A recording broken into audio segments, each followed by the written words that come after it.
India post news, जज्बा सच दिखाने का।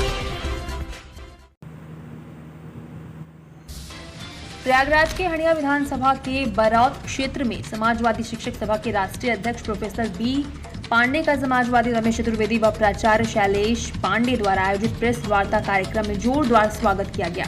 कोई मीडिया ने जब प्रोफेसर बी पांडे से बात करते हुए पूछा कि 5 सितंबर को आयोजित शिक्षक सम्मेलन कहीं ब्राह्मण समाज को एकत्रित करने का सम्मेलन तो नहीं, तो मीडिया को जानकारी देते हुए प्रोफेसर बी पांडे ने बताया कि डॉक्टर राधाकृष्णन का जन्मदिन शिक्षक दिवस के रूप में मनाया जाता है और शैक्षणिक जगत में डॉक्टर राधाकृष्णन में नाती व चेला हूँ। साथ ही उन्होंने यह कहा कि जब से मुझे शिक्षक सभा का समाजवादी पार्टी द्वारा राष्ट्रीय अध्यक्ष बनाया गया है, तब से मैंने यह ठान लिया है कि एक बड़े स्तर पर सम्मेलन का आयोजित कर सभी शिक्षकों का सम्मान करना है और इसी कड़ी में आने वाले 5 सितंबर को शिक्षक सम्मेलन आयोजित किया गया है। उसी दौरान जब उनसे बात किया गया कि कहीं ऐसा तो नहीं कि ब्राह्मण वोट को लुभाने के लिए आपको शिक्षक सभा का राष्ट्रीय अध्यक्ष समाजवादी पार्टी द्वारा घोषित किया गया, तो उन्होंने बताया कि ब्राह्मण होना अपराध नहीं है, ब्राह्मणवादी होना अपराध है। शिक्षा पर सवाल करते हुए पूछा गया कि आपको शिक्षक सभा का राष्ट्रीय अध्यक्ष बनाया गया है तो शिक्षा पर क्या जोर रहेगा, तो उन्होंने साफ साफ बताया कि समाजवादी पार्टी की सरकार में शिक्षा पर काम हुआ है।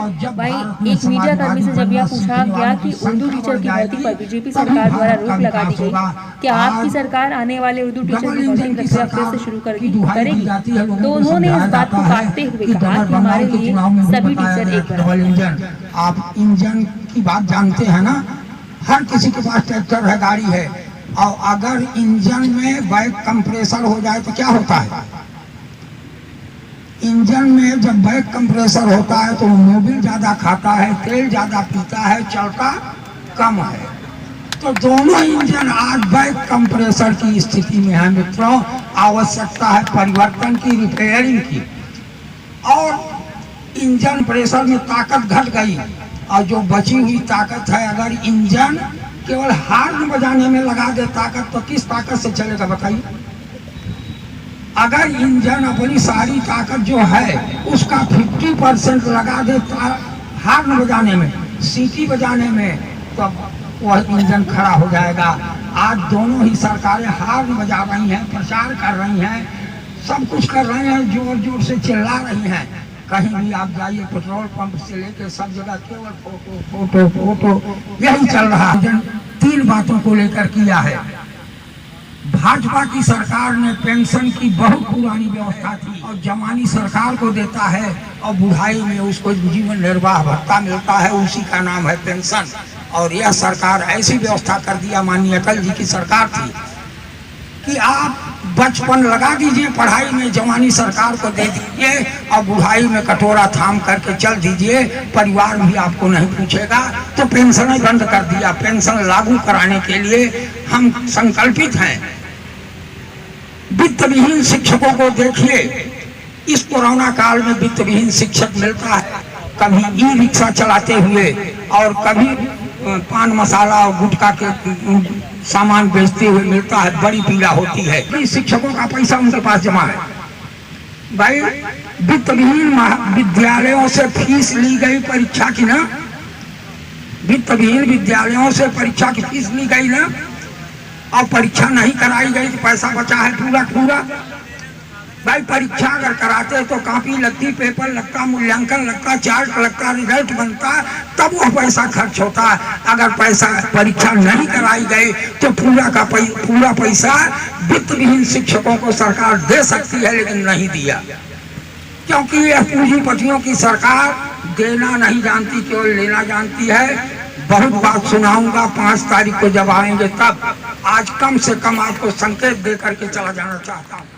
डॉक्टर सर्वपल्ली राधाकृष्णन, जो हमारे देश के पहले उपराष्ट्रपति और दूसरे राष्ट्रपति थे, उस आयोजन के संदर्भ में आज ये कार्यक्रम का आयोजन है।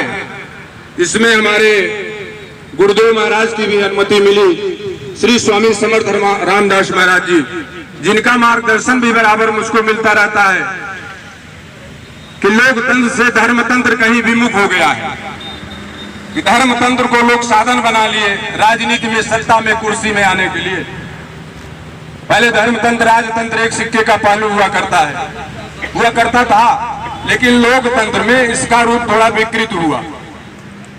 तो गुरुजी की समय दिए और समय भी ऐसा दिए कि आज जो है आज का कल रात से ही अस्वस्थ है। उस अस्वस्थता के दौर में कुछ कार्यक्रम जल्दी किया जा रहा है। तो मैं आदरणीय राष्ट्रीय अध्यक्ष जी का और गुरु जी का नमन बंदन करता हूं, प्रणाम करता हूं। भाई शैलेश पांडे जी जो प्रधानाचार्य हैं और इस सभा के राष्ट्रीय कार्यकारिणी के सदस्य भी हैं। तो मैं हमारे पत्रकार बंधु, इलेक्ट्रॉनिक मीडिया और प्रिंट मीडिया ये सारे साथी आगे बैठे हुए हैं, मैं इनका भी आज इस कार्यक्रम में बहुत हृदय की गहराइयों से आभार व्यक्त करता हूं और जो हमारे लिए थोड़ा समय ज्यादा दे रहे हैं। पहला सवाल ये कि ये समारोह क्या ब्राह्मण समाज समारोह सम्मेलन था या फिर ये इसको दी गई है प्रेस वार्ता के तौर पर, ये क्या था? नहीं, यह ब्राह्मण समाज समारोह नहीं है, शिक्षक सम्मेलन है। 5 तारीख की बात कर रहे हैं ना जी। इतिहास बता दूं आपको जी। डॉक्टर राधा कृष्णन जी का जन्मदिन शिक्षक दिवस के रूप में मनाया जाता है और मैं शैक्षणिक जगत में डॉक्टर राधा कृष्णन का नाती चेला हूँ। हमारे गुरु डॉक्टर अभयचंद्र भट्टाचार्य जिनके निर्देशन में मैंने पीएचडी किया था, वे डॉक्टर राधा कृष्णन के शोध छात्र थे। हम पीएचडी के दौरान डॉक्टर राधा कृष्णन से मिले भी थे। तब से जब से शिक्षक दिवस मनाया जाना प्रारंभ किया, मैंने सदा ही यह दिवस मनाया है। अब स्थिति बन गई, मैं समाजवादी शिक्षक सभा का जब राष्ट्रीय अध्यक्ष बना तब से मन में रहा कि एक बड़े स्तर पर यह शिक्षक दिवस हम मना करके शिक्षकों को जागरूक करने का, क्योंकि डॉक्टर राधा कृष्णन ने कहा था कि जो सर्व सुख संपन्न जिसको परमात्मा बनाना चाहता है उसको शिक्षक या प्रोफेसर बनाता है। ठीक है। रविन्द्रनाथ टैगोर ने एक बार कहा कि आपको विदेश में पढ़ना चाहिए, कहे मैं विदेश पढ़ाने जा सकता हूँ, पढ़ने नहीं, विदेश से क्या पढ़ूंगा।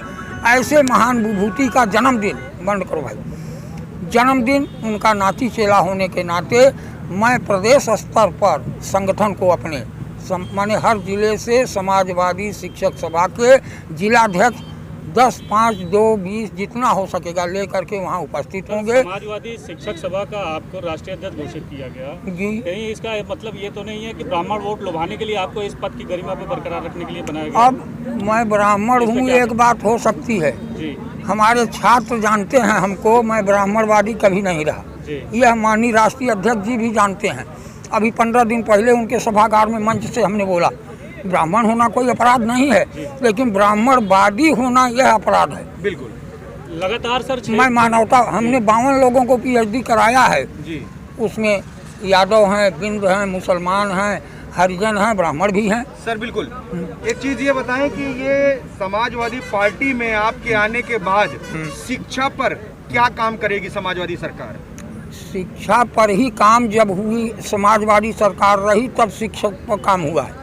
माननीय नेताजी जो इसके संस्थापक हैं वो शिक्षक थे। शिक्षकों का 3 बार अपने मुख्यमंत्रित्व काल में उन्होंने समायोजन विनियमितीकरण किया था। जब भी शिक्षक ही देखिए, ब्राह्मण समाज कोई समाज नहीं है, वो अपने आप में एक विचारधारा है। वो युग परिवर्तक रहा है, शासक परिवर्तक रहा है। जब किसी का भी शासन सत्ता हो, चाहे जिस पार्टी का हो, अगर वो शासन सत्ता अपने कार्यों से, अपने दायित्व से विमुख हो जाता है तो समाज के पुरोधा के रूप में, समाज के मार्गदर्शक होने के कारण, समाज को एक नई दिशा देने के कारण ब्राह्मण समाज सदैव आगे आ जाता है। तो अगर जो स्वयं विचारधारा का पोषक हो, विचारधारा से अपनी गति चाहता हो, विचारधारा से परिवर्तन चाहता हो, तो अगर मैं सत्ता के विरोध हुआ, सत्ता की पार्टी का विरोध शुरू कर देता हूँ। आपकी बात सत्य है पत्रकार महोदय कि 2004 में भी मैं विरोध किया था। उस समय भाईचारा बनाने का कार्य किया। अगर आपको याद होगा तो भाईचारा बनाओ समिति चलाया, वो भाईचारा बना भी, उसका प्रभाव भी रहा। ब्राह्मण समाज आज से नहीं, सदैव से, अनादिकाल से लोगों को दिशा भी देने का काम किया है, दशा भी देने का काम किया है, धर्म स्थापना के लिए भी कार्य किया है। अब उसमें पुरोधा ले लीजिए, हमारे ब्राह्मण समाज के पुरोधा चाणक्य रहे, जो अगर सत्ता के विरोध में आए, घनानंद जैसे शासक को, एक साधारण व्यक्ति को अपने विवेक से, अपने प्रतिभा से, अपने बुद्धि से एक शासक का निर्माण किए। उसमें भगवान परशुराम भी आ जाते हैं जिनका विराट स्वरूप है। अगर ये सत्ता तो कई अत्याचारी, व्यभिचारी, दुराचारी शासकों का संहार किए। वो किसी जात के संहार नहीं किए हैं, जैसा कि कुछ लोग कभी कभी पत्रकार साथी पूछ लेते हैं गुरुजी। वो किसी जात क्या नहीं किए, अत्याचारी, व्यभिचारी, दुराचारी शासक का वध किए। तो ब्राह्मण समाज सदैव से देश को, क्या पूरे विश्व को एक नई विचारधारा के रूप में दिशा दशा देने का कार्य किया है। धर्म की स्थापना के लिए आगे आया है। इसलिए समय समय पे होता रहता है। जैसा कि समय चल रहा है, आप देख रहे होंगे भाजपा सरकार की, कि अगर भाजपा सरकार में किसी का उत्पीड़न ज़्यादा हुआ होगा तो ब्राह्मण समाज का। क्योंकि उनको भय है कि अगर ब्राह्मण समाज चाह लेगा तो मेरी सत्ता को खत्म कर सकता है, इसलिए वो उत्पीड़न शुरू कर दिए। लेकिन उत्पीड़न कर नहीं पाए, इसके पहले ही ब्राह्मण समाज जागरूक हो गया है। माननीय अखिलेश यादव जी को प्रधानमंत्री बनाने जा रहा है पूरे प्रदेश का ब्राह्मण समाज। और हमारे समाज साथ में जब ऐसे आदरणीय हमारे प्रोफेसर साहब गुरु जी हैं तो फिर और चिंता किस बात की है। आपको ये लगता है कि सरकार ने ब्राह्मणों की हत्या की है?